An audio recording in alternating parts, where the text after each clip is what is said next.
Ok, buenas noches a todos. Siendo las 6:05, vamos a dar inicio a nuestra clase. Primero les Buenas noches, profesor. voy a pasar la asistencia, ¿ok?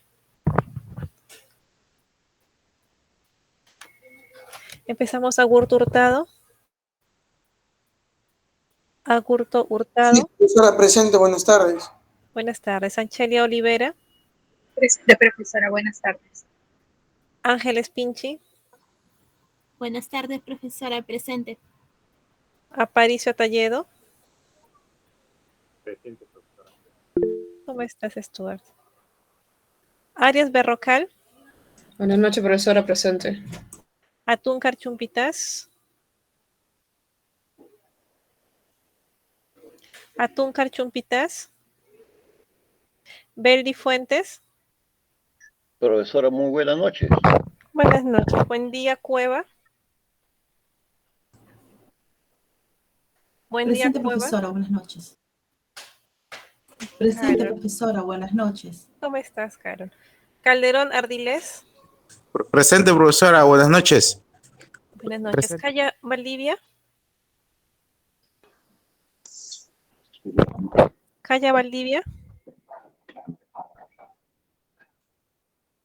Roberto.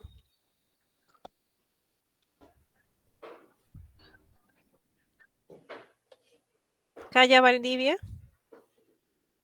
Campos Serna. Buenas noches, profesora. ¿Sí me escuchan? Presente. César.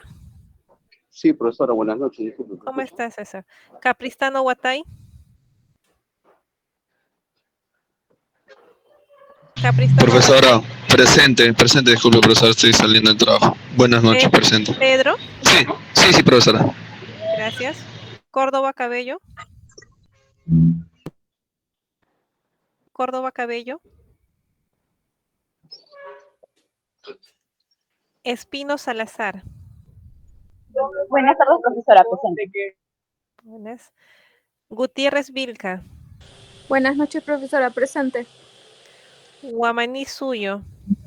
Buenas noches, profesora, presente. Lescano Castillo.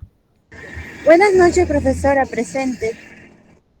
Mirano Ocaña. Mirano Ocaña.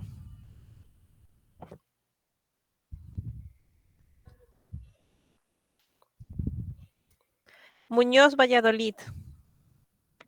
Presente, profesora, buenas tardes. Buenas tardes. Obando Portilla. Buenas tardes, profesora, presente. Pajuelo Aguirre. Presente, profesora, buenas noches. Parodi Matallana. Presente, profesora, buenas noches. Ramos Pacheco. Profesora, buenas noches, presente.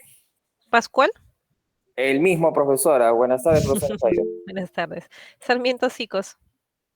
Sí. Presente, profesora. Buenas noches. Buenas noches. Simón Collantes. Buenas noches, profesora. Presente.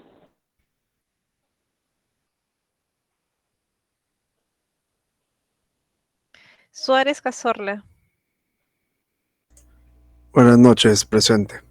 Tirado Zavala. Buenas noches, profesora, presente. Velázquez Cabero.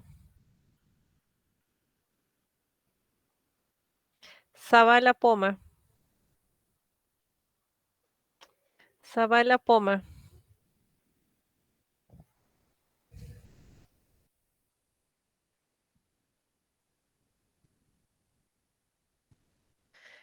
Sea Ríos. Profesora, buenas tardes, presente. Profesora, hay compañeros que levantaron su manito. Sí, ahorita vamos a revisar. Suni Chávez. Presente, profesora, buenas noches. Buenas noches, a ver, los que faltan. Atúncar Chumpitas. Atúncar Chumpitas. Atúncar, si estás presente y no tienes micro, por favor, puedes colocar tu, puedes indicar presente por el chat, por favor. Ok, no está. Beldi, sí te llamé, ¿no? Sí, profesora, también dije Sí, muy sí. buenas tardes, profesora. Sí, recuerdo. Eh, profesor. Calla Valdivia. Profesora, buenas tardes, profesora, presente. Roberto. Presente, profesora, Calla Valdivia, presente. Correcto, gracias. Córdoba Cabello. Presente, profesora, buenas noches. Buenas noches, Miguel. Mirano Ocaña. Presente, profesora. Buenas tardes. Buenas tardes. Velázquez Cabero.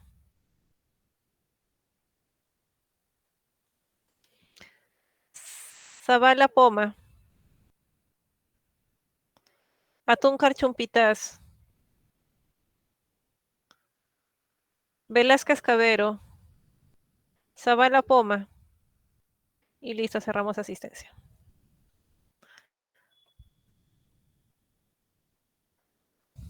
Ok. A ver, señores, les comento. En primer lugar, pedirles las disculpas por la sesión anterior que no pude estar presente por motivos de sesión, de salud, perdón. Con las justas pude comunicar a la administración de la escuela. Espero que les hayan podido comunicar a tiempo. Tenemos los días martes, tenemos hasta las 8:15, tenemos 2 horas y 15 minutos que estarían pendientes de recuperar. Lo que quería saber era si los días martes o los días jueves, ¿qué días tienen curso después del mío? Hoy día jueves, ¿tienen cursos después? Sí, profesora. Todos los días tenemos profesora completo. Sí. Sí, Los profesora. martes Hoy y día jueves sí o tenemos sí. Sí, profesora. Sí, profesora. Ya, hay personas que me parece que salen a las 6 de la tarde todavía del trabajo, ¿no? Sí, profesora, recién estamos saliendo. Ya, entonces no nos queda, de lunes a viernes me parece que tienen clases ustedes, estoy viendo el cronograma. Tenemos aquí horarios. Buenas tardes. Todos los días empezamos a las 6 de la tarde. Ya, y terminan, Saso, terminan súper tarde. Sí, los viernes y los lunes son los días en que salimos a las 10 y los demás días hasta las 10:40. Ya, a ver, según el cronograma y según Syllabus, conmigo estamos terminando el 12 de diciembre, la última sesión. Entonces tenemos dos opciones. Voy a consultar con la administración si es que es posible extendernos hasta el 14 de diciembre para poder recuperar la clase y avanzamos normal. Si es que la administración me dice que no, que tengo que cerrar sí o sí el 12 de diciembre, entonces vamos a ver si es posible recuperar clases un día sábado. ¿Les parece?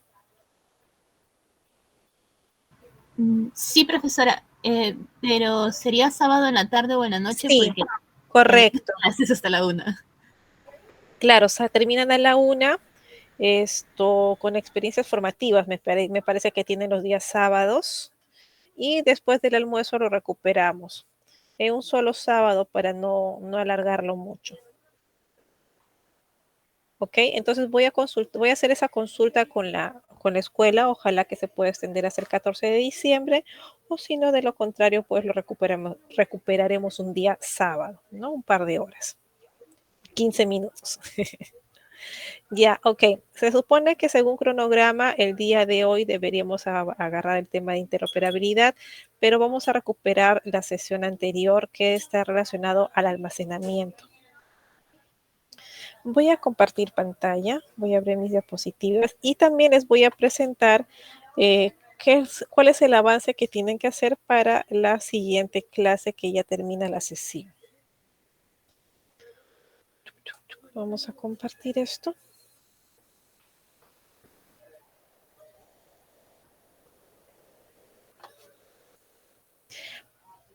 Por favor, de acuerdo a lo solicitado por la escuela y es condición de la misma escuela, es requisito que las cámaras estén prendidas. Estoy procediendo también por tal motivo. a prender mi cámara. No se preocupen si es que están en el transporte público, enciendan sus cámaras, solamente tengan cuidado con el audio, ¿correcto?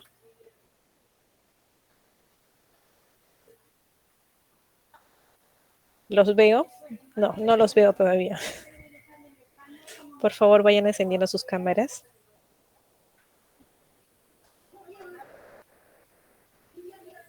Ya, perfecto. ¿Solo 3? ¿2?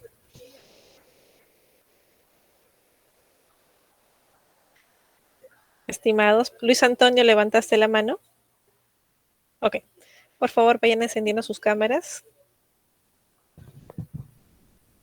Muchas gracias. Continuamos entonces.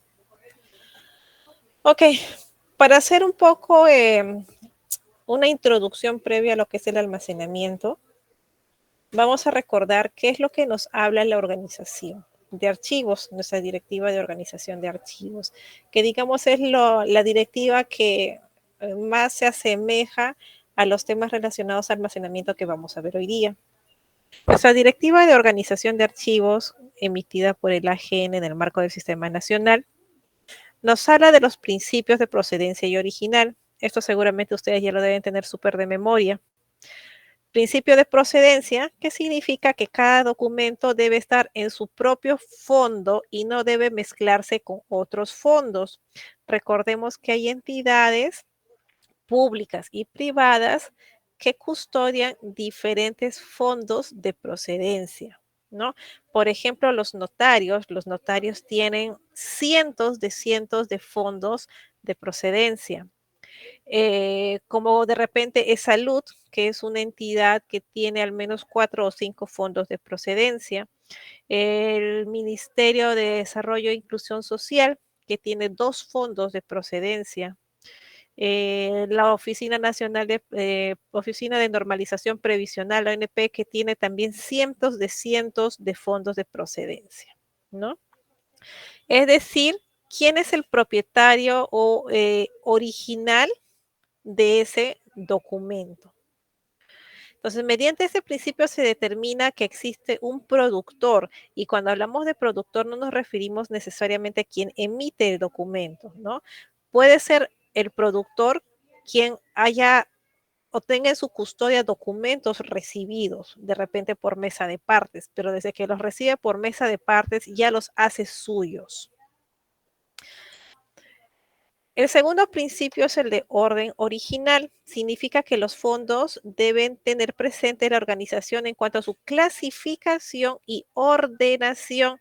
Y estas son 2 palabras claves que vamos a ver y vamos a ir entendiendo cómo podemos cumplir este requisito en un ambiente digital.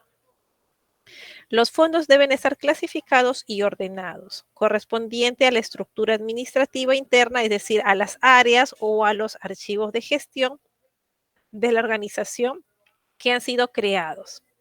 La organización documental se estructura y ordena de tal forma que demuestre sea un fiel reflejo o el resultado de la gestión de la entidad, ¿no? Eso es en cuanto a los principios, pero al margen de que sea principios, ya nos está dando pautas o características que debe tener la documentación para una correcta clasificación y ordenación. En cuanto a su categorización, la documentación debe estar vinculada a un fondo, que ya lo hemos mencionado, a una sección, dependiendo de la estructura administrativa, es decir, a una área determinada, y a una serie documental. En la sección está el conjunto de documentos correspondientes a una determinada división del fondo documental o área dentro de la entidad, que si es una entidad pública puede estar a nivel de unidades funcionales, ¿no? Para la identificación de cada sección se toma en cuenta esta área o división funcional sin mencionar necesariamente el nivel jerárquico. La serie es el conjunto de documentos que poseen características comunes. Esto ya lo saben ustedes también muy bien cuál es la definición de serie documental. Es el producto de la confluencia entre productor, función y tipo documental. La serie documental es un tipo de categorización del expediente, ¿no? Recordemos que el expediente nos habla o nos cuenta, nos narra la historia de un trámite, desde que se inicia hasta que se archiva. Considerando de que hay situaciones, expedientes que pueden estar vivos durante muchísimo, muchísimo tiempo. Y cuando hablo de muchísimo tiempo, no necesariamente me refiero a décadas, sino que podríamos hablar incluso de siglos, ¿no? Aunque son casos muy puntuales, pero sí es muy probable. Por ejemplo, les comentaba, me parece, no sé si les llegué a comentar la clase anterior, de que el INGEMET es una entidad que tiene expedientes custodiados en el archivo central, que son más antiguos que la República y que todavía siguen vivos, ¿no? Son expedientes que tienen más de 200 años, cuando todavía éramos colonia, pero son expedientes que todavía siguen vivos porque son expedientes relacionados a tema de derechos de explotación minera, ¿no? Que en sus orígenes tuvo un propietario y de que el propietario a lo largo de los propietarios a lo largo del tiempo fueron heredando estas tierras para explotación minera a sus descendientes. Y como ustedes entenderán, los temas relacionados a propiedades mineras, muchos de estos están judicializados. Entonces, esta condición de judicializado de estos expedientes hace que se mantengan vivos, ¿no? Y en constante crecimiento documental, ¿no? Entonces, miren, ya tenemos un expediente con más de 200 años que todavía no logra su archivo definitivo. Esa misma lógica que aplica el papel también tiene que ser trasladada al entorno digital. De forma más gráfica tenemos el fondo documental, es el conjunto de documentos emitidos o recibidos por una entidad propietaria, ¿no? La sección es la parte de la organización de la entidad que es directamente responsable, ¿no? De esa documentación o que tiene la gobernanza de esa documentación, ¿no? El origen. Y la serie documental, que es la clasificación del expediente, ¿no? Acá tenemos algunos ejemplos de fondos. Recordemos que los fondos pueden estar en cualquier tipo de soporte. Soporte papel, soporte microfichas, microfilms, electrónicos, magnéticos, ¿no? Cualquier tipo de soporte, análogo o digital, ¿no?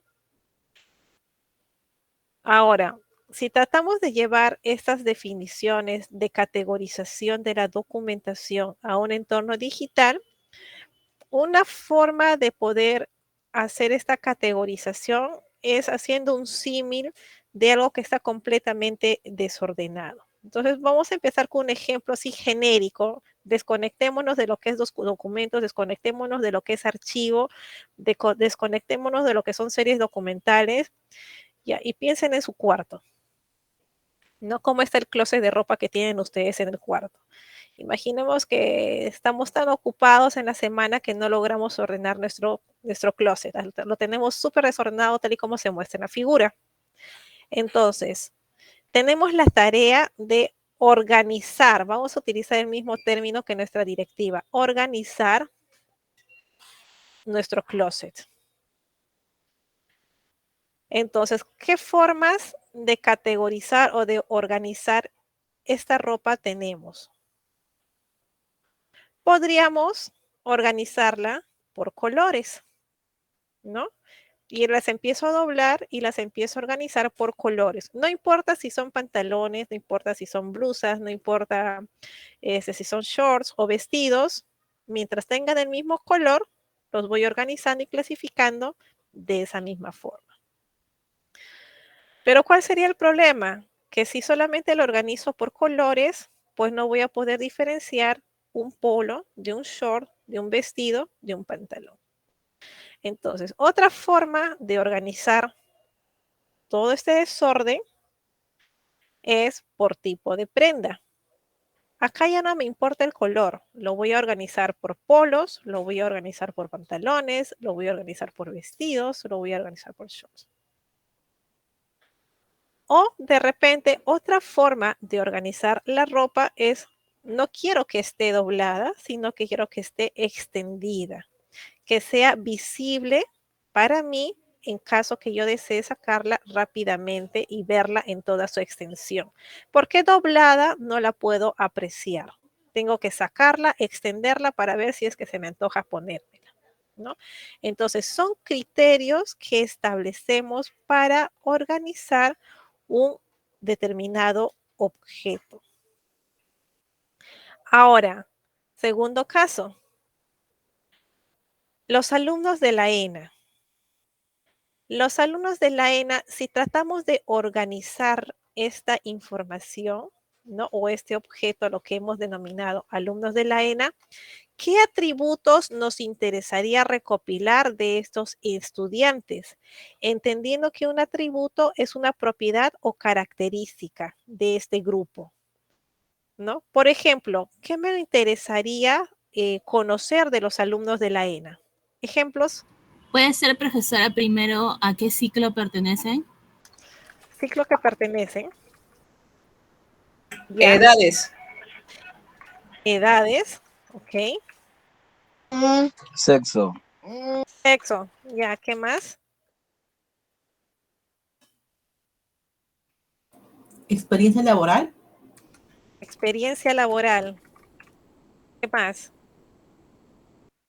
Stuart ha puesto en el chat, por código de alumno también puede ser. Código de alumno, exacto, porque ¿de qué manera identifico de forma inequívoca a un alumno? Tengo muchos alumnos que son del sexo femenino, muchos del sexo masculino, muchos que pueden tener 20, 21, 22, 25, 30, pero que me permite exactamente identificar a una única persona puede ser su código de alumno. ¿Qué más?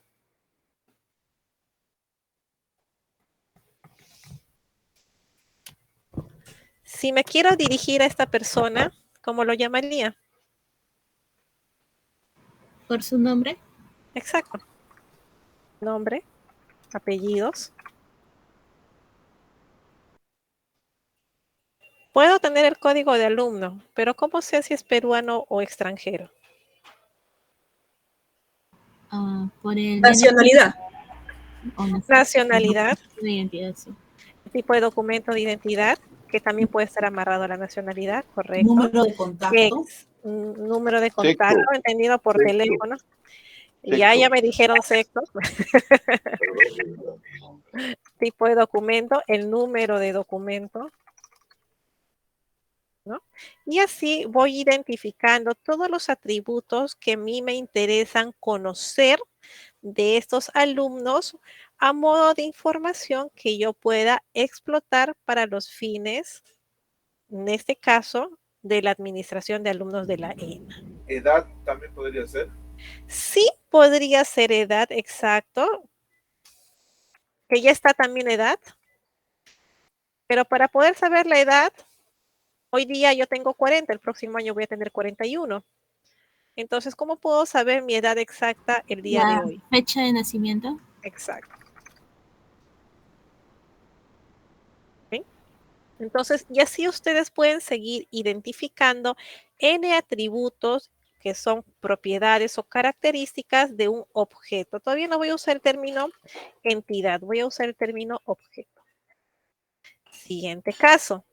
Ahora sí, regresemos a nuestro contexto archivístico. Regresemos a una realidad de todas las entidades, no de todas, de muchas entidades públicas, especialmente al interior del país. Este es un claro ejemplo de cómo se encuentran muchos archivos en distintas entidades públicas. ¿Ok? Ahora, de estos documentos de archivos que están así completamente desorganizados y tirados en el piso, ¿qué atributos deseo conocer para poder saber cómo organizarlos? ¿Ustedes me dirán? Año. Perfecto. Que lo conocemos como Ah, se me fue el nombre. Fechas extremas. Fechas extremas. Correcto. ¿Qué más? Unidad, profesora. Procedencia. Unidad de procedencia. Ok. ¿A qué te refieres con unidad? ¿Área? Sí, profesora. ¿De qué área? Ya, ok. Unidad de procedencia, ya entendí. Siguiente. Lo vimos en la primera diapositiva, cuando hablábamos de organización.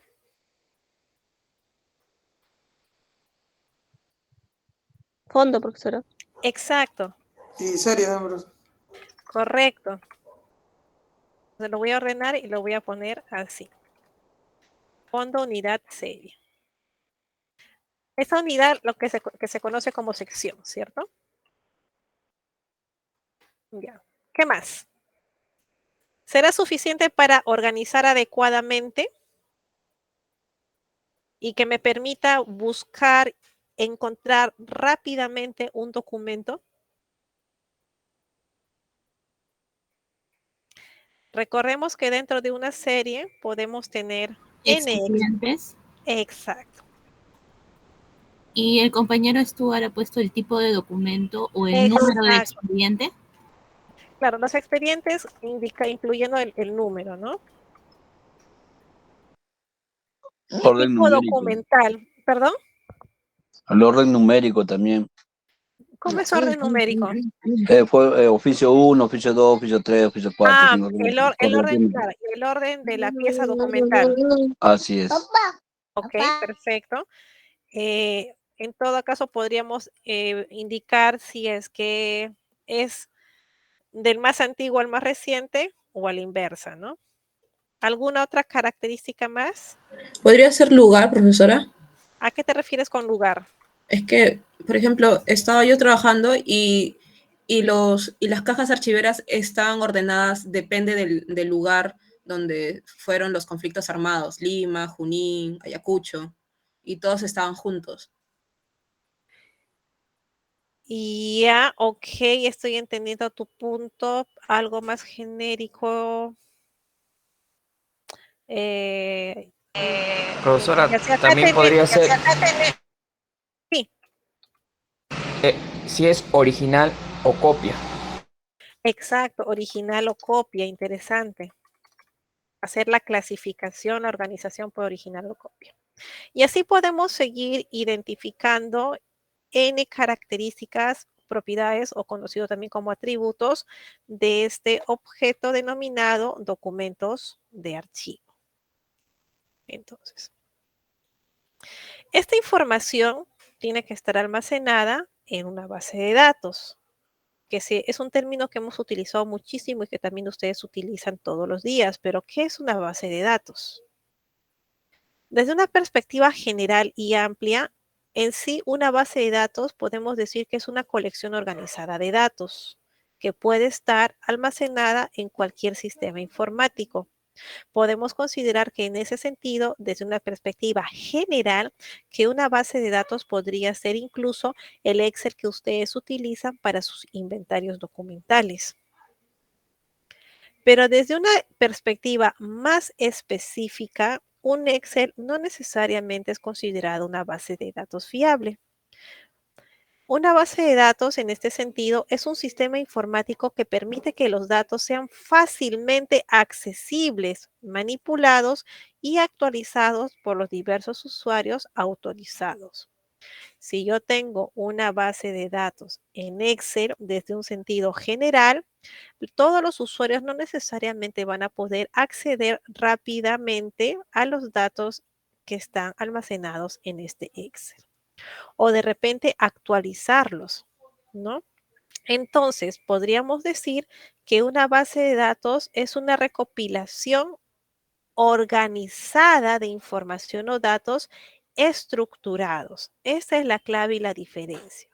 Que una base de datos es la recopilación organizada de información o datos estructurados, que normalmente se almacenan lógicamente de forma electrónica en un sistema informático.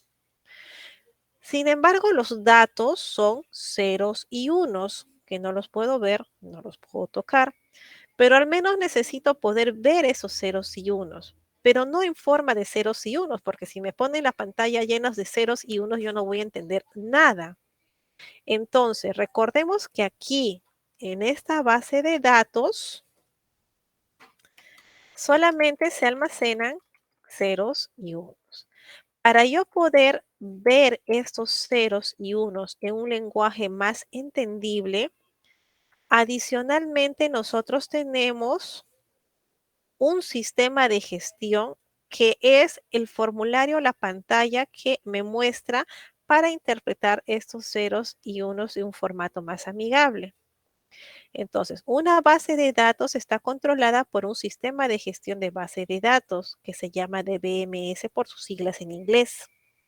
Los datos y los DBMS junto con las aplicaciones asociadas, es decir, las aplicaciones se refiere a los programas que acompañan para yo poder visualizar esa información, reciben el nombre en su conjunto como sistema de base de datos, pero de forma abreviada solamente base de datos. Entonces, en un aspecto informático, cuando nos referimos a base de datos, nos referimos al contenedor donde está almacenado los ceros y unos y también a la parte visible, al sistema informático que yo puedo observar, a través del cual yo puedo observar esos ceros y unos en una forma más amigable. ¿Ok? Ahora, hay tres tipos generales de datos: los datos estructurados, los datos semiestructurados y los datos no estructurados. ¿Qué son los datos estructurados? Son todo tipo de datos que pueden ser ordenados y procesados fácilmente por todas las herramientas de minería de datos o sistemas informáticos. No solamente en minería de datos, sino por todas las herramientas o sistemas informáticos. Pueden almacenarse en una tabla de base de datos y ordenarla en filas y columnas. En este sentido, pensemos en un Excel, que es lo que más conocemos, para entender a qué nos referimos con filas y columnas de una tabla. Aquí, por ejemplo, tengo una base de datos, ¿no? Un repositorio en Excel de los alumnos de la escuela. Acá está alumnos, lo voy a poner en color amarillo. Imaginemos que esa es mi tabla alumnos o mi entidad alumnos. ¿Qué características tienen estos alumnos? Lo que ya hemos dicho: DNI, nombre y apellidos, correo electrónico, sexo, su código de matrícula, la fecha de nacimiento, y también voy a subir una foto en formato JPG, ¿no? Ahora, cuando hablamos de datos estructurados, nos dice que son aquellos que pueden almacenarse en una tabla en filas y columnas. Entonces, el número de DNI lo puedo almacenar en una fila, en una columna. A modo de analogía, podríamos decir que se trata de un archivador de documentos, un archivador de palanca que está perfectamente organizado, donde la información está identificada, etiquetada y es de fácil y rápido acceso. Si yo quiero saber cómo se llama, cuál es el número de DNI de la alumna Paula, hago una búsqueda y me encuentra a la alumna Paula y me devuelve el número de DNI que está en la columna B. Ejemplo, el nombre completo de una persona se puede estructurar en nombre, apellido paterno y apellido materno. Desagregamos esa información en la unidad mínima de datos que se pueda. Datos semiestructurados no tienen estructura rígida como la necesaria para las bases de datos relacionales, ¿no? Tal y como lo hacen los datos estructurados. No encajan perfectamente en una tabla, fila o columna. Por ejemplo, un correo electrónico, ¿no? Lo podría almacenar en un campo, en una fila, un poco complicado, ¿cierto? Videos que tienen metadatos nativos, las fotografías que nosotros tomamos con nuestro celular. Nosotros cuando tomamos una foto, nos hacemos un selfie con nuestro celular.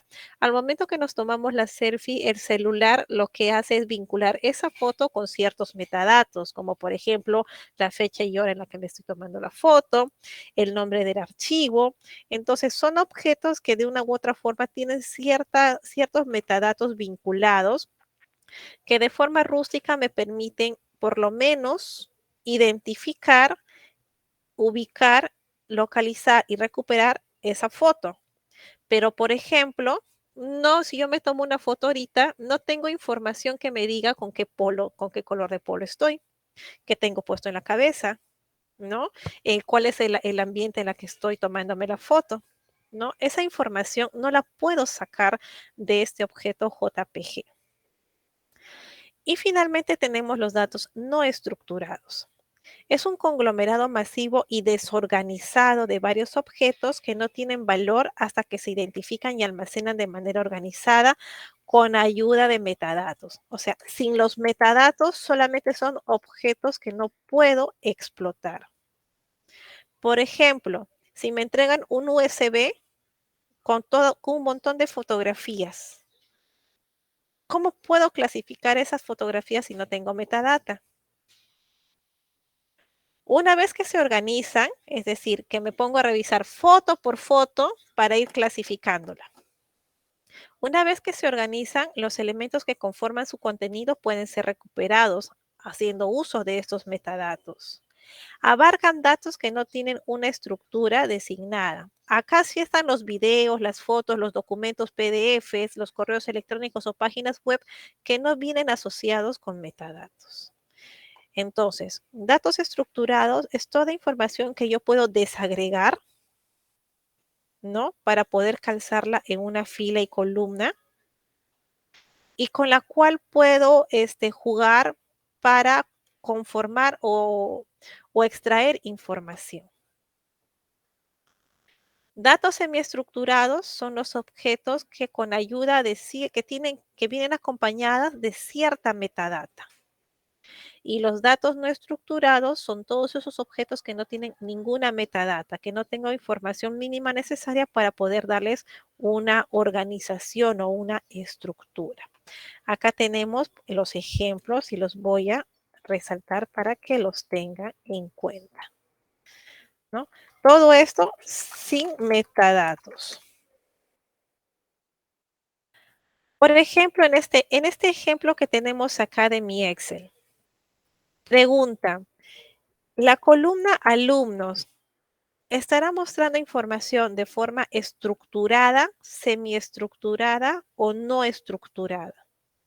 Estructurada. Estructurada. Estructurada.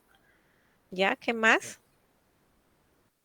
Entonces, si es información estructurada, yo podría saber cuál es su apellido paterno, cuál es el apellido materno y cuál es su nombre. Consulta, ¿podríamos obtener esa información? Sí, profesora. ¿Ya? Sí. Ok. ¿Qué pasaría si de repente aquí Graciela Blanco Cue es brasilera y tiene su apellido materno primero y su apellido paterno después?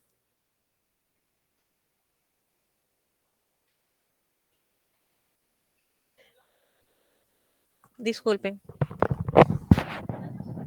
No, tiembla a veces, pero no es temblor. No, a veces tiembla un poco, pero no es temblor. No me asusten, por favor. Ya, ok.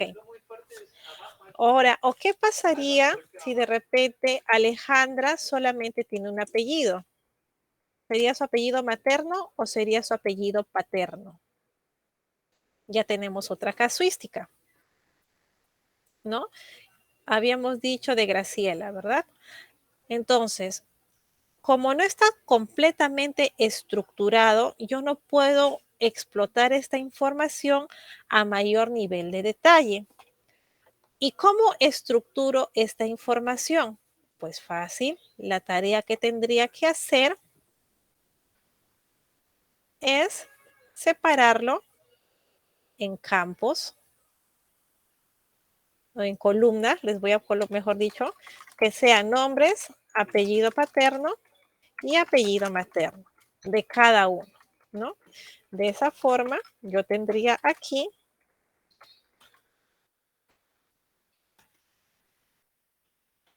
esta información así, de cada alumno.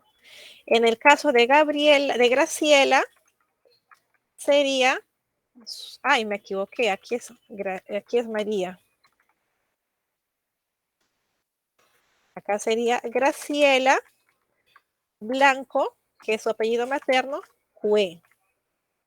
Y acá tendríamos a Alejandra, que solo tiene un apellido materno, que es García, pero que no tiene apellido paterno.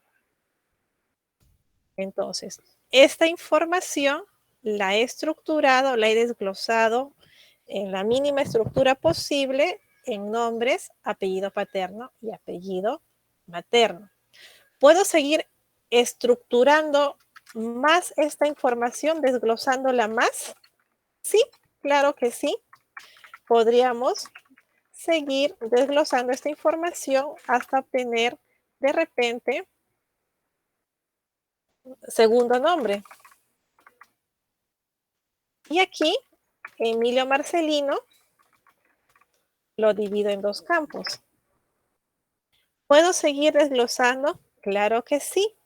Puedo incluir un apellido de Calzada, ¿no? Puede ser este el caso, que de repente aquí esta persona, que es María, tiene apellido paterno, tiene apellido paterno, no tiene materno, y su apellido de casada es Tamargo. Entonces, a este nivel de detalle, puedo decir que ahora sí tengo mi información de los datos del alumno en cuanto a nombre y apellidos correctamente estructurado. Lo importante es que tengo la información a la mano que me permite hacer esta separación, ¿no?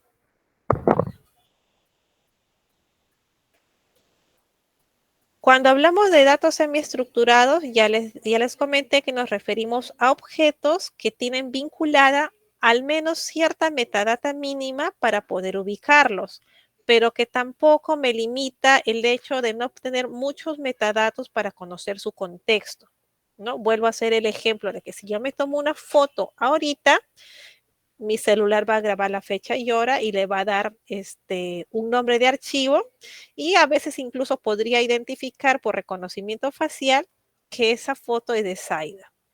Pero no podría tener mayor información, como por ejemplo si yo desearía saber detalles sobre esa foto. ¿Qué color de polo tengo? ¿No? ¿Qué color de ojos tengo? ¿Cuál es el ambiente en el que yo estoy? ¿Qué tengo en la cabeza? ¿Qué tengo puesto? ¿No? Ese tipo de detalles. Y datos no estructurados es que no puedo explotarlos, definitivamente, porque no tengo forma de estructurarlos. Si me dan una foto JPG y no me dicen nada y yo no conozco a las personas que están en esa foto, nunca las he visto en mi vida, no les voy a poder dar una estructura a esa información. ¿Quedó claro? ¿Ya? Creo que sí. Profesora, disculpen. Entonces, lo que está en la columna amarilla de nombres sería datos semiestructurado, y lo que usted Exacto. ha desarrollado en las demás columnas es dato ya estructurado. Exacto. Así es. Esta información de data semiestructurada la he podido explotar en data estructurada. ¿A qué nivel podríamos hacer esto? Podríamos seguir haciéndolo a nivel de caracteres. Y aquí, por ejemplo, tener una columna para la M, otra columna para la A, otra columna para la R. ¿Cuándo debemos parar? ¿En qué momento paramos con ese desglose? La necesidad te lo va a decir. Tu negocio necesita saber a detalle que tengas almacenada en una columna la letra M. a ese nivel de desagregación? Si es para ti, para tu negocio, necesario tenerlo así, bueno, tendrás que hacerlo porque tu negocio lo necesita para poder explotarlo. No se me ocurre una idea para qué, ¿no? Pero si tu negocio no lo necesita, no tienes necesidad de hacerlo a ese nivel de detalle, entonces suficiente con que lo tengas a nivel de nombres. Profesora, si llegamos a eso, entonces esa persona que tiene, como usted dice, ese negocio que necesita que el nombre sea por letra, sería eso lo que podríamos decir información. Para eso es su información necesaria y básica, mientras que para mí es suficiente con María como palabra. ¿Podría Así ser es. así comprendido? Correcto, exacto. El negocio, la función, ¿a qué me refiero con negocio? No me refiero a una empresa privada o una bodega, ¿no? Sino al core, a la función core o el motivo por el cual existe tu organización público-privada, ¿no? O sea, por ejemplo, RENIEC lo tiene este nivel de detalle.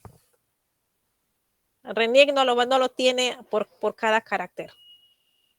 ¿Por qué? Porque el Estado peruano no necesita ese nivel de detalle para proporcionar bienes y servicios a los ciudadanos. Con que lo tengas identificado a nivel de nombre, segundo nombre, ¿no?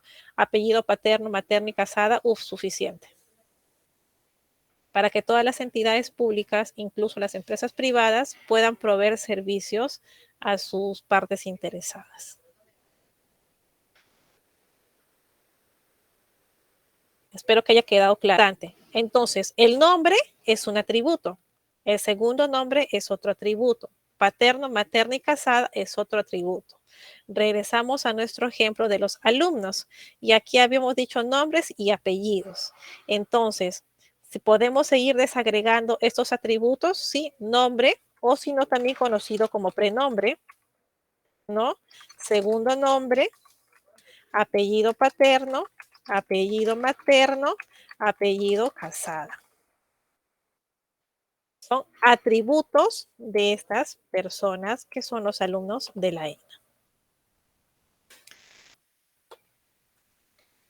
¿Por qué es importante mencionarles esto? ¿Por qué es que les estoy enseñando esto?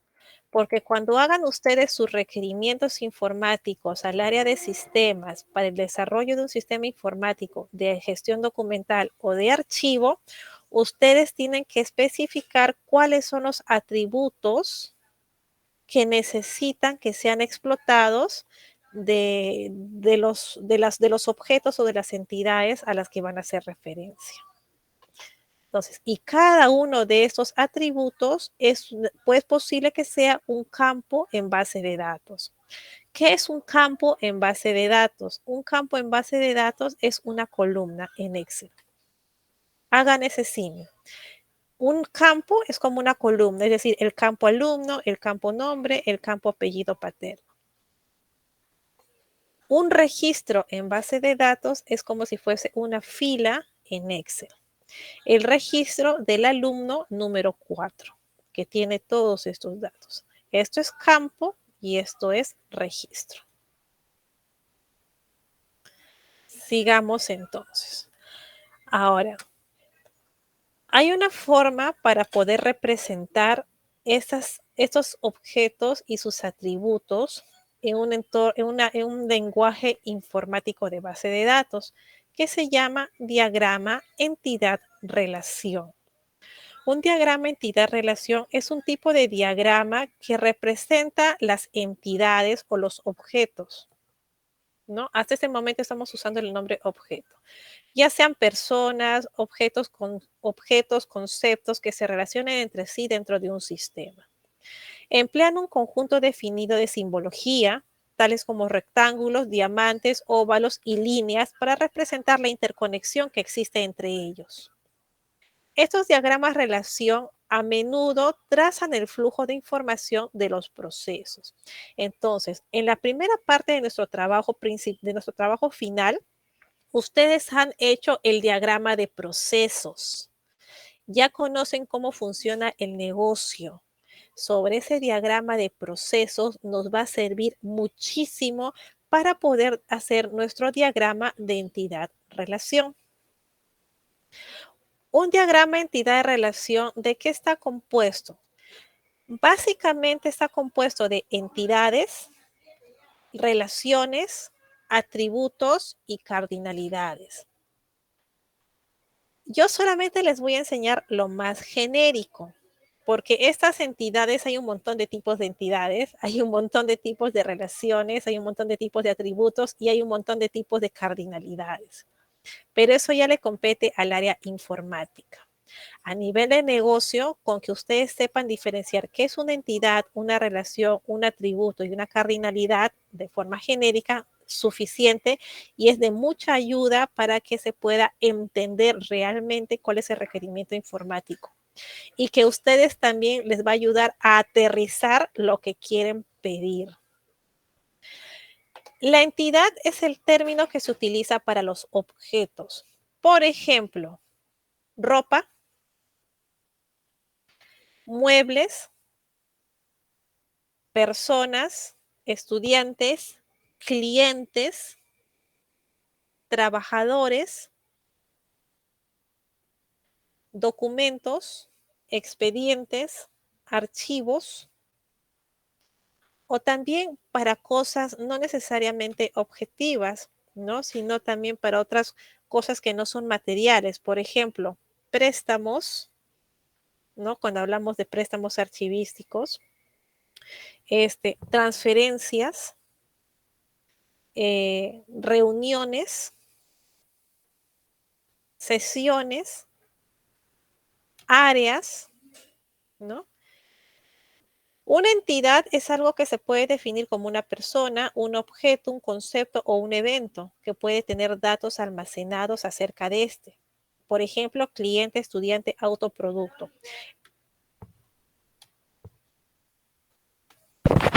Un momento, por favor.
Chicos, un favor, denme unos 5 minutos. Quiero cambiarme de ambiente, por favor.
Ok, continuamos. Muchas gracias. Ok. Ahora, entendamos la entidad como el sustantivo de quien estamos modelando, ¿no? La relación es la acción o el verbo, es decir, es la forma como las entidades se relacionan y se asocian entre sí. Y se identifican haciendo uso de un diamante, ¿no? El atributo es una propiedad o característica de una entidad. El ejercicio que hicimos aquí, hemos identificado los atributos y simbólicamente se representan con un círculo.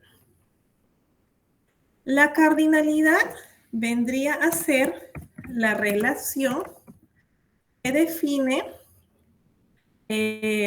los atributos numéricos entre dos o más entidades. Las tres relaciones cardinales principales, las principales es de uno a uno, de uno a muchos, de muchos a muchos. Hay otras más, pero eso ya es a un nivel mucho más técnico. Que ustedes sepan diferenciar cuál es uno a uno, uno a muchos o muchos a muchos, ya es bastante. Ejemplos, ¿cómo se come esto? Las entidades se representan por un rectángulo. Esa entidad se llama empleado.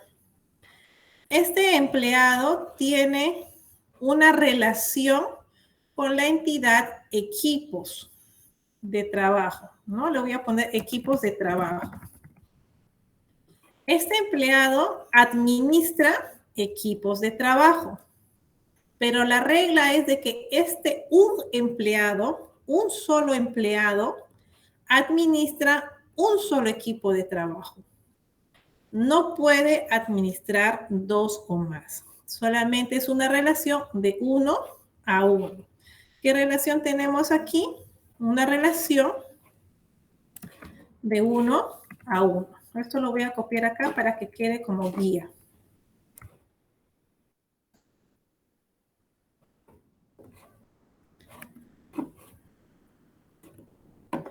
Un cliente puede comprar muchos productos. Ustedes cuando van a la tienda pueden comprar uno solo, pero también pueden comprar varios productos. Es una relación de uno a muchos. Un empleado, o mejor dicho, muchos empleados pueden pertenecer a una sola área. Muchos empleados pertenecen a una sola área. Es una relación de muchos a uno. Muchos estudiantes se pueden matricular en muchos cursos. Es una relación de muchos a muchos. Y esto nos da las normas o las reglas para que nosotros podamos insertar los registros en la base de datos, el comportamiento, la forma, cómo se comportan las entidades y cómo se relacionan entre sí. Otro ejemplo más gráfico. La entidad autor, ¿qué atributos tiene? Código y nombre. Este autor puede escribir muchos libros. Es una relación de uno a muchos. Pero también muchos autores pueden escribir muchos libros. ¿Qué atributos tiene el libro? Páginas, código, título, ISBN, editorial. Un usuario o un cliente que tiene sus atributos código, nombre, teléfono y dirección puede sacar un ejemplar, pero también muchos usuarios o muchos clientes pueden sacar muchos ejemplares, ¿no? En ejemplar tenemos códigos y localización. Y acá hay una pequeña característica, una complejidad, que los atributos no necesariamente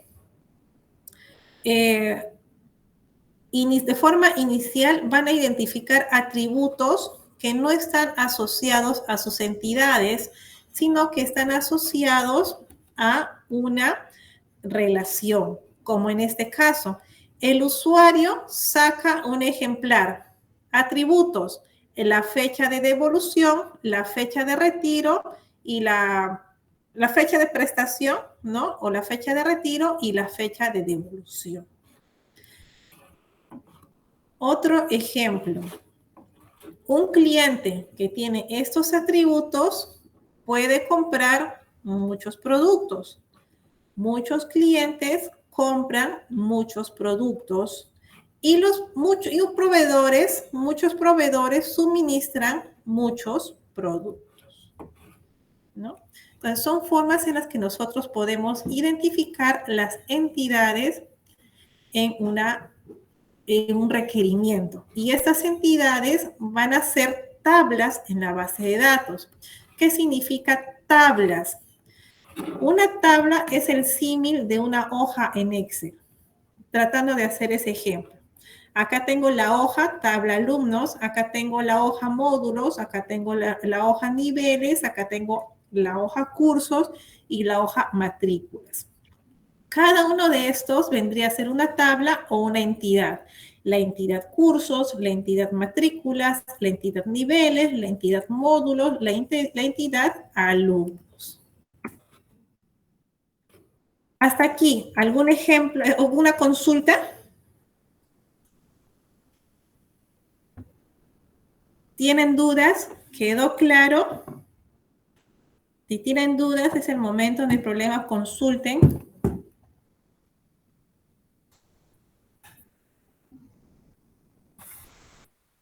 Profesora, el tema de jerarquía. Ok, entiendo que quedó claro. ¿Qué sistemas de gestión de base de datos son los más populares? Entonces he estado googleando un poco y he visto muchas referencias y casi todas asemejan. Mundialmente, el motor del sistema de gestión de base de datos, ¿no? Por sus siglas SGBD en español o DBMS en inglés, la más popular es Oracle. En el Perú, casi todas las entidades de la administración pública usan Oracle, pero no necesariamente usan uno. También usan otros motores de base de datos. Por ejemplo, MySQL o MySQL, ¿no? También hay entidades que utilizan SQL Server. En este gráfico he encontrado que lo colocan acá está, que lo colocan a Access. El Access es un programa que viene junto con el Office, así como el Word, el Excel, el PowerPoint, también viene con el Access. De repente ustedes lo tienen instalado en sus computadoras, pero es una base de datos un poco limitada, con funcionalidades limitadas, ¿no? Pero igual lo han considerado como un motor de base de datos porque finalmente es muy popular, porque es bastante práctico de usar. Usuarios finales lo utilizan. Yo he visto áreas de archivo que en vez de utilizar Excel usan Access. Me pareció genial.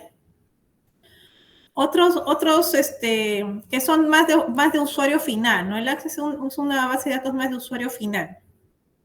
Otros motores de base de datos súper robustos, Postgres. Mongo es un motor de base de datos que está teniendo una gran crecida, un gran auge, ha crecido muchísimo estos últimos años, pero Mongo es para data no relacional. ¿Qué significa no relacional? Yo les estoy enseñando el modelo entidad-relación, es decir, en el cual las tablas tienen una relación, se relacionan de uno a uno, muchos o muchos a muchos. En estas bases de datos no relacional, simplemente existen entidades. No existe esto.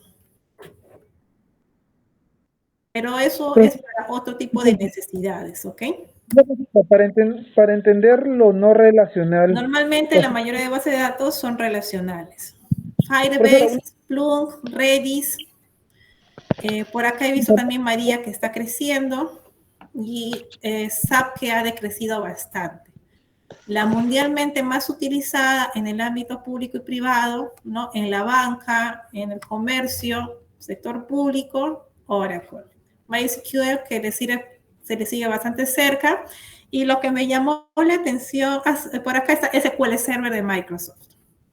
MySQL y Postgres son bases de datos libres. Ustedes ahorita pueden googlear, buscar MySQL o Postgres y lo descargan en sus computadoras sin ningún problema y lo pueden usar. Son bases de datos súper robustas. SQL Server y Oracle sí son licenciadas. Microsoft Access, bueno, es un producto de Microsoft, también es licenciado. ¿Ok? Y esta es una referencia que encontré de otra página que es bastante similar con lo que les acabo de mostrar, ¿no? Efectivamente coincide en que Oracle y MySQL, incluso SQL Server, son las tres más utilizadas. También esto es un reporte del 2022, seguido de Postgres. En este caso, Postgres está en el punto 5. Acá no han considerado a Access en cuarto lugar, está más abajo, ¿no? Por aquí está Mongo, ¿no? Multimodal. No es una base de datos de entidad-relación. ¿Hasta acá alguna consulta? Si a ustedes les gusta y les interesa esto para que sepan cómo pueden explotar más la información en forma de documentos, como les comento, para empezar, podrían jugar con Access. Pero si es que les recomiendo que antes de entrar mínimo a Access, manejen bien su Excel. O sea, no Excel a nivel básico que yo ingreso texto, sino al menos utilizar fórmulas y si es que llegan a utilizar macros básicas, mucho mejor. Ya no estamos en una época en la cual nuestros conocimientos sobre ofimática sean básicos. Ahora lo básico en Excel es de que todos sepamos utilizar fórmulas, macros y hacer una programación mínima básica en Excel. No importa si eres administrador, economista, abogado, ¿no? Profesional de archivo o cualquier otra especialidad, ¿no? En manejo de Excel mínimo, lo básico ya no se considera solamente ingresar información en celdas, sino manejar fórmulas, manejar macros, manejar tablas mínimos, sus tablas dinámicas y cómo explotar la información que está contenida en Excel. Si llegan a ese nivel, que ahora ya se conoce como básico, están en un buen nivel para poder entrar a jugar con Access. ¿Hasta acá alguna consulta?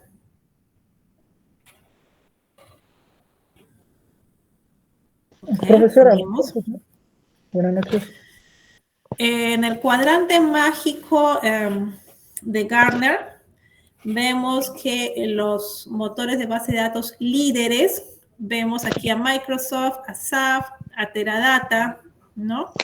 Es una forma de visualizar una metodología de Gartner, que es una consultora en tecnología internacional muy reconocida. Cómo clasifica determinados productos en 4 cuadrantes, ¿no? Lo pongo acá para que también se vayan familiarizando con ello. Pero esto es para cloud, para nube. Y ahora que estamos entrando a nube, ¿qué es un servicio en la nube? ¿No? La nube no es mirar al cielo y ver si es que va a llover. ¿Por qué se llama nube entonces? La provisión de servicios en la nube es un tipo de modelo que permite a los usuarios acceder a su información a través de la red de forma práctica y bajo demanda a un conjunto de recursos de computación configurables.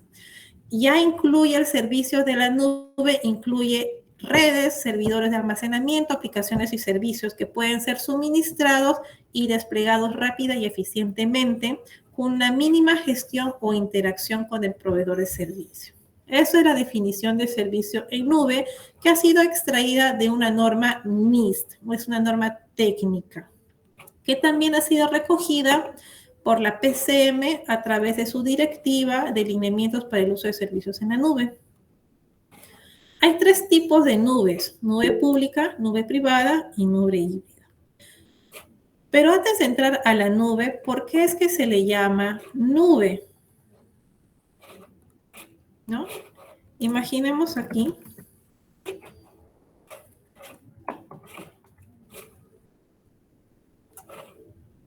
nuestra nubecita.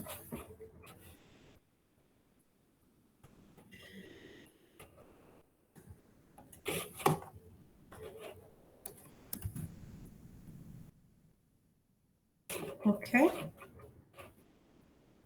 Vamos a poner...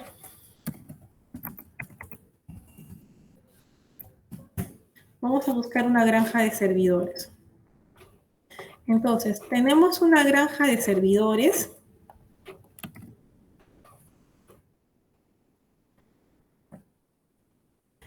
que pueden estar ubicados físicamente en distintas partes del mundo. Y no necesariamente del mundo, incluso del espacio. Por ejemplo, esta nube de aquí puede estar ubicada en Estados Unidos. Esa de acá puede estar en Sudáfrica. Esta de acá puede estar en Brasil. Esta puede estar en un satélite en el espacio. Entonces, yo tengo aquí mi aplicativo de gestión documental. Tengo aquí mi SGD. Cuando yo le doy clic a guardar o clic a buscar para visualizar un documento, si yo tengo un servicio en la nube, yo no sé, no tengo ni la más mínima idea de qué parte del mundo, del espacio, del océano está almacenada esa información. Recordemos que la información siempre va a estar en una base de datos. ¿Ok? Siempre va a estar en una base de datos. El problema es de que esta base de datos es un programa, es un sistema, son ceros y unos. La base de datos tiene que estar instalada dentro de un servidor. Siempre tiene que haber un fierro, un servidor físico, un equipo de computadora donde se instale la base de datos. El detalle es que yo no sé que cuando le doy clic a mi sistema, ¿dónde está esa base de datos? ¿En qué servidor? ¿De qué granja? ¿En qué país? Como yo no tengo idea, es que es una nebulosa para mí o una nube. Mi sistema se conecta con un servicio en nube. ¿Se entendió el concepto de nube entonces?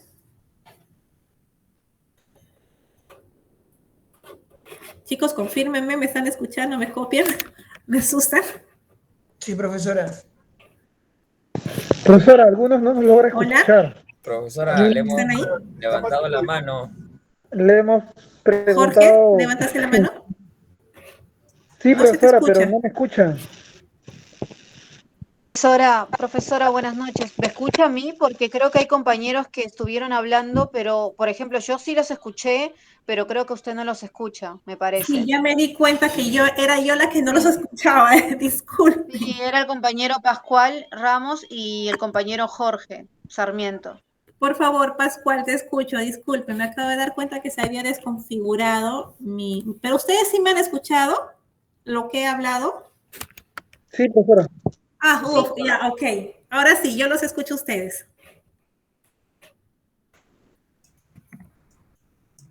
A ver, profesora, bueno, en su anterior estábamos hablando de las relaciones. Justamente me estaba preguntando el tema de las jerarquías.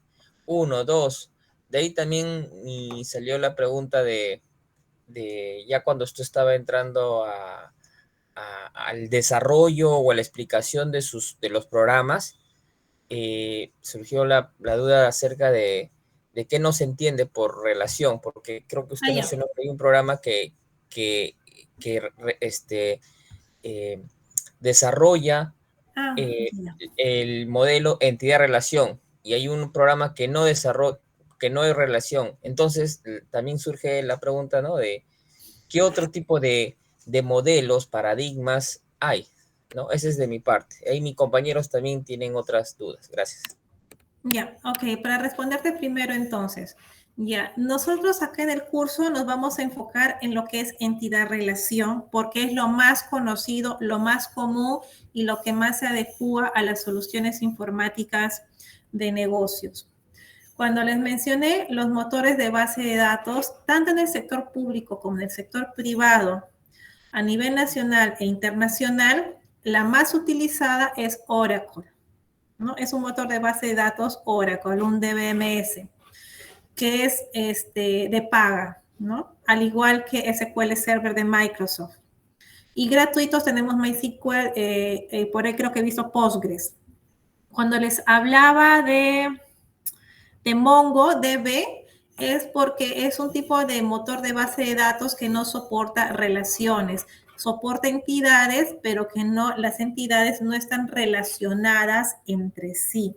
Es para otro tipo de modelos de negocio, todavía no he tenido la oportunidad de entrar a eso, pero lo más comúnmente utilizado y lo que más se adecua a nuestras necesidades reales, locales, es el diagrama entidad-relación, o los motores de base de datos que soportan entidad-relación.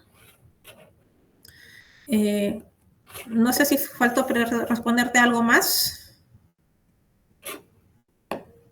¿Qué es una relación? Me dijiste, ¿no? La relación es la forma como las entidades, los objetos, se relacionan entre sí. De ahí su nombre, relación, ¿no? Es decir, ¿qué acción sucede entre una entidad y otra? El verbo, por así decirlo. Entre un cliente y un producto, ¿qué hace el cliente? Compra. Entre un estudiante y cursos, ¿qué hace el estudiante? Se matricula. Es la forma de interacción entre una entidad y otra entidad. Ok, profesora, gracias. ¿Alguna otra consulta? ¿Alguien desea hacer otra consulta?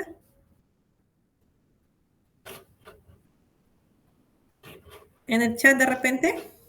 Profesora, sí, yo tenía una consulta, no sé si ahora me logra escuchar, disculpe. Sí, perfecto.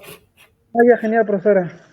Profesora, primero, en cuanto al tema igual, la misma diapositiva que estaba mostrando al compañero Pascual sobre el tema relacional. A mí más o menos lo que me ha quedado claro de lo que conocía y de lo que usted ha explicado es que la relacional se trabaja con tablas, ¿no? Con base de datos en tablas, donde ahí tú tienes datos semiestructurados o estructurados, ¿no? Es decir, que están procesados y que estos obviamente tienen relaciones y tú estableces los campos. Y entiendo yo, y esto no es algo que de repente lo haya usted escuchado decir, sino es lo que yo más o menos tengo en la mente de otras anteriores oportunidades de haber escuchado sobre este tema, que las no relacionales tienen que ver más que nada, se orientan a grandes volúmenes de información sobre todo, y también por otro lado se trabajan aquellos datos que no están trabajados, estructurados o semiestructurados, ¿no? Es decir, tiene como que otra lógica en la que no lo tienes en tablas, no lo tienes en tablas, pero está sujeto o está basado para otras necesidades de repente a mayor escala y donde de repente no necesariamente la información la vas a tener trabajada, estructurada o semiestructurada. Ahora, Sí, yo lo que le quería consultar... Hay Sí, una corrección. sí. Hay una corrección. Las relacionales y las no relacionales, las dos trabajan con entidades. O sea, en las dos vamos a encontrar entidades, siempre, siempre. Lo que no vamos a encontrar en el segundo modelo es esto. Así es, tablas. Siempre van a haber tablas o entidades, es lo mismo. Y profesora, una consulta, y de repente para que nos refuerce, porque nosotros, o sea, como no somos informáticos, nos es un poco más complicado, de repente, si nos podría dar algunos ejemplos, por ejemplo, yo de lo que me he quedado con las no relacionales por el concepto grandes volúmenes de documentos, no hay datos tan estructurados, sería, por ejemplo, un motor de búsqueda que trabaja Google, por ejemplo, como motor de búsqueda, Google no puede, su información no está en tablas.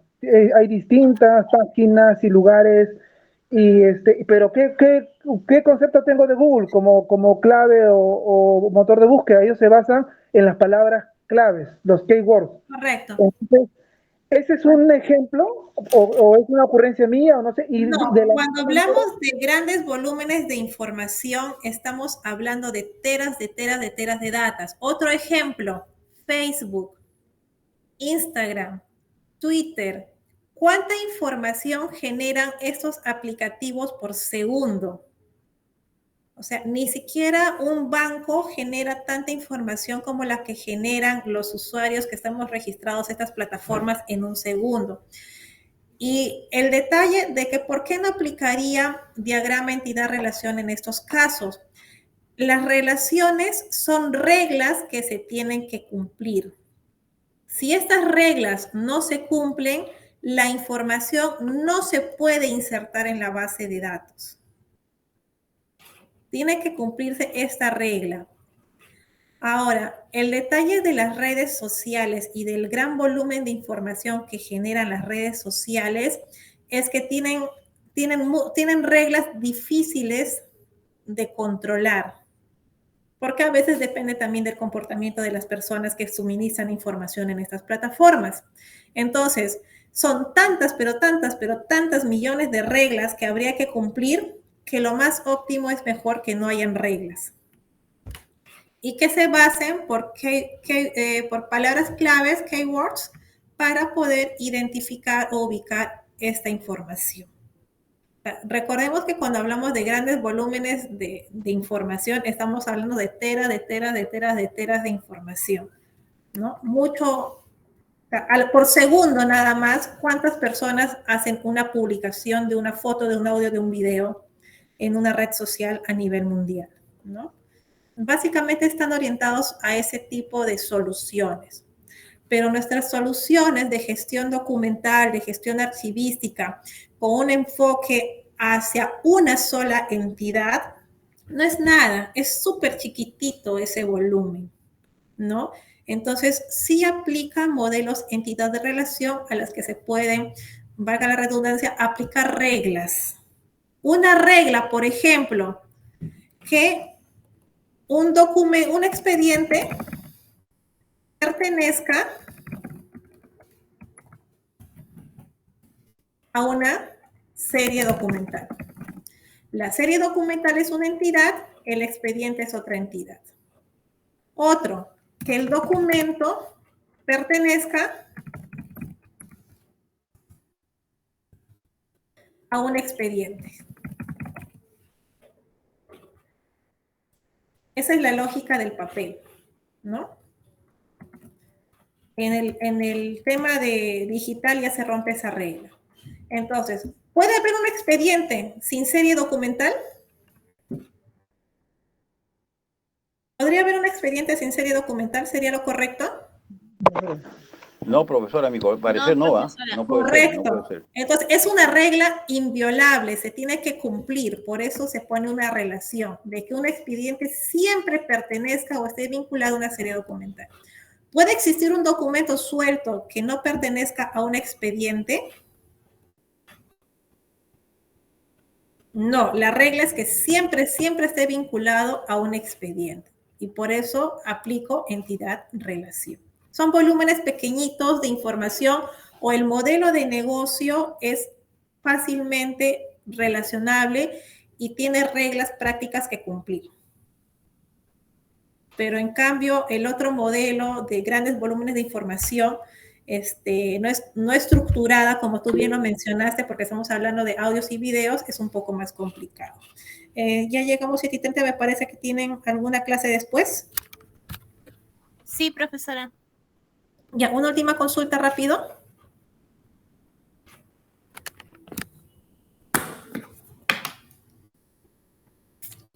¿Alguien levantó la mano?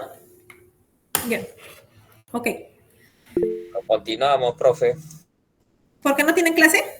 Profesora, buenas noches. No, la siguiente clase. Está interesante, profesora, está interesante. Ya, ¿alguien levantó la mano? Una última Profesora, consulta para cerrar. Profesora, buenas noches. Le habla Alan Zavala. No, Dígame. no asistencia, creo, profesora, en el momento que Pregunta, Alan. entré después de la asistencia, si podía considerar mi asistencia, profesora, un favor. Ya, rápidamente. ¿Quién me está hablando? Alan ¿Asistencia? Zavala, profesora. Alan Zavala. Zavala Poma, al último. Ya. Ahí. Gracias. Listo. Profesora Miguel Velázquez también, por favor. Acá está. Listo. Profesor, Ok, bueno, ok, profesora, chicos. Sí, dígame. yo también entré luego de la toma de lista, por favor. Víctor Atóngaro.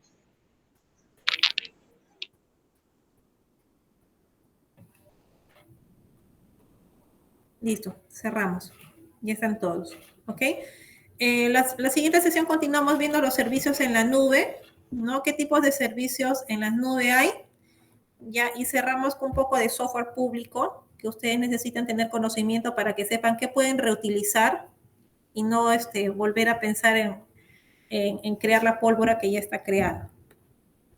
Y vamos a ver también rápidamente, les voy a pasar el trabajo para el segundo avance, que sería la siguiente sesión. ¿Qué es lo que tienen que hacer? Me tienen que identificar en qué formato de salida van a utilizar para sus documentos. Si es PDF, ¿qué tipos documentales son? Si es TIFF, ¿qué tipos documentales? Pueden utilizar uno o varios, dependiendo de la propuesta que ustedes estén dando, ¿no? ¿Qué tipo de firma qué tipo de firma electrónica van a implementar en sus soluciones? Que eso también ya lo hemos visto bastante.